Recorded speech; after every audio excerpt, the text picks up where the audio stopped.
Hello મિત્રો, રૂપાસ કિચનની અંદર આપનું સ્વાગત છે। આજે હું એક નવી મસાલેદાર અને ટેસ્ટી રેસીપી તમારી સાથે શેર કરવા આવી છું, જે નાના બાળકોથી લઈને મોટાને ખૂબ જ પ્રિય વસ્તુ છે અને તે બનવામાં બી ખૂબ જ સરળ અને આસાન છે અને ખૂબ જ ઝડપથી બની જાય તેવી રેસીપી છે। તો આજે હું લઈને આવી છું તમારી સાથે વેજીટેબલ ચીઝ પાસ્તા, જે ખૂબ જ બનાવવા આસાન અને સરળ છે અને આપણે તેને બજાર પ્રમાણે જે રીતે બજારમાં મળે છે તેવી રીતે આપણે તેને આજે બનાવીશું। તો ચાલો આપણે બનાવવા ચાલુ કરીએ વેજીટેબલ ચીઝ પાસ્તા। તો સૌથી પહેલાં આપણે અહીં પાસ્તા લઈશું। અહીંયા આગળ મેં કલરફુલ પાસ્તા લીધા છે, કોઈ પણ બ્રાન્ડના તમે લઈ શકો છો। કલરફુલ ના હોય તો તમે પ્લેનવાળા પાસ્તા બી લઈ શકો છો। તો મિત્રો, આપણે જે પાસ્તા લીધા હતા તે મેં બોઇલ કરી લીધેલા છે અને એક બાઉલમાં મેં નીકાળી લીધેલા છે। તો પછી મિત્રો મેં અહીં એક પેન લીધેલું છે અને આપણે ગેસની ફ્લેમ ઓન કરી દઈશું। હવે મેં અહીં બટર લીધેલું છે, તમે બટરની જગ્યા ઉપર ઓઇલ પણ લઈ શકો છો।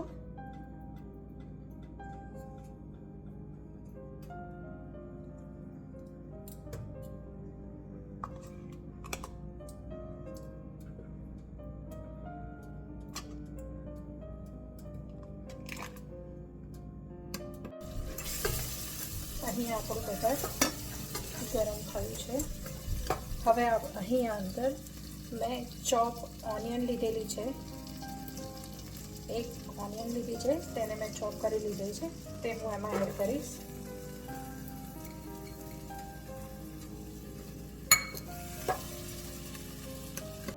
હવે આપણી ઓનિયન થોડી બ્રાઉન થઈ ગઈ છે। હવે એની અંદર હું એક ગ્રીન ચીલી છે, જેને મેં ઝીણા ટુકડામાં કાપ્યા છે, તે તેની અંદર હું એડ કરીશ।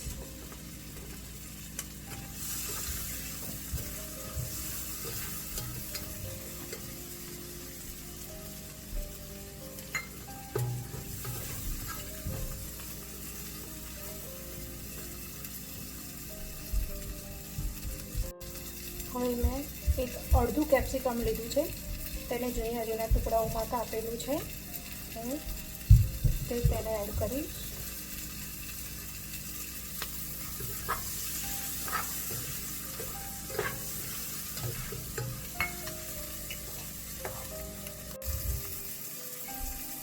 હવે મેં અહીં એક ટમાટર લીધેલું છે, તેને ઝીણા ટુકડાઓમાં કાપેલું છે, તે હું તેમાં એડ કરીશ।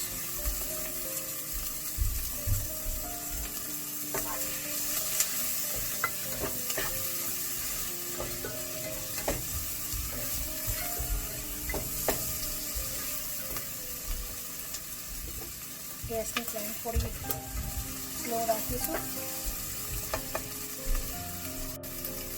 હવે અહીં આગળ મેં મિક્સ વેજીટેબલ લીધેલા છે ફ્રોઝન, તમે તમારી જોડે ફ્રોઝન ના હોય તો તમે એની અંદર કેરેટ, મટર લીધેલા છે, ફ્રેશ કોર્ન છે અને બીન્સ છે, તે મિક્સ વેજીટેબલ લીધા છે, તમે અલગ લઈને તેને કટ કરી શકો।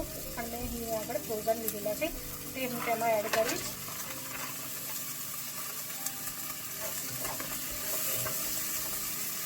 હવે તેની અંદર હું એક અડધી ચમચી મીઠું એડ કરીશ।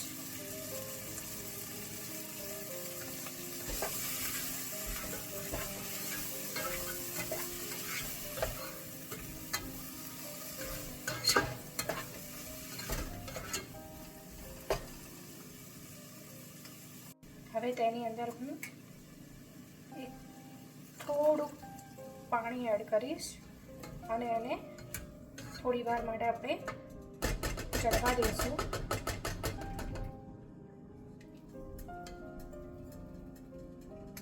તો મિત્રો, આપણા આ વેજીટેબલ કૂક થઈ ગયા છે, તેને વધારે ચડવા દેવાના નથી। હવે આપણે તેની અંદર આપણા બોઇલ કરેલા પાસ્તા એડ કરીશું।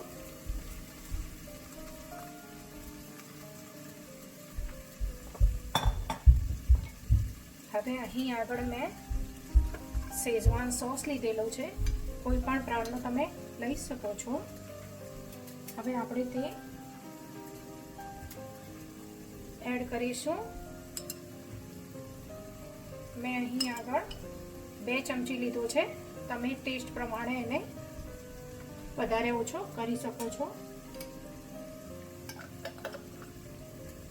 હવે મેં અહીં આગળ પાસ્તા સોસ લીધેલો છે, જે બજારમાં કોઈ પણ બ્રાન્ડનો મળી શકે છે, તેને હું એડ કરીશ. આપણે તેને 3 ચમચી એડ કર્યો છે અને આપણે તેને હલાવીને મિક્સ કરી દઈશું.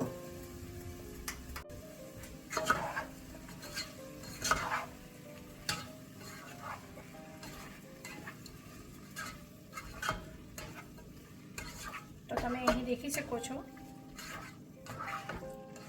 કઈ રીતે આપણે પાસ્તા તૈયાર થયા છે. આ રીતે મિક્સ કરીને હવે આપણે તેની ઉપર હું ચીઝ સ્પ્રેડ કરીશ, થોડું નાખીશ.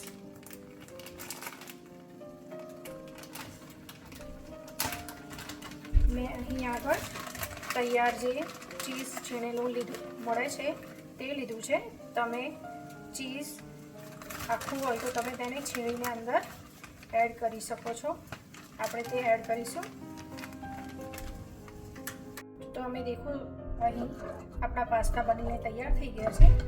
આપણે તેને એક બાઉલમાં સર્વ કરીશું.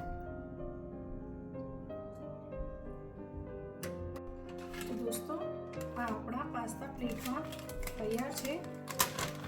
હવે એની ઉપર હું થોડું બીજું ચીઝ સ્પ્રેડ કરીશ.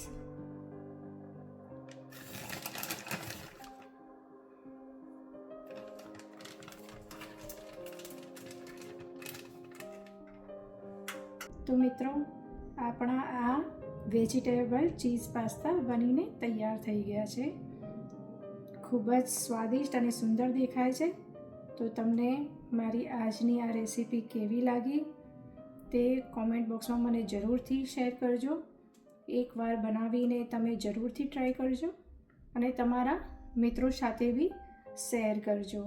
અને મારી ચેનલને લાઈક અને સબસ્ક્રાઈબ કરવાનું ભૂલશો નહીં. તો આવા ફરી વિડીયો લઈને હું ફરી તમારા સમક્ષ હાજર થઈશ. ત્યાં સુધી બાય.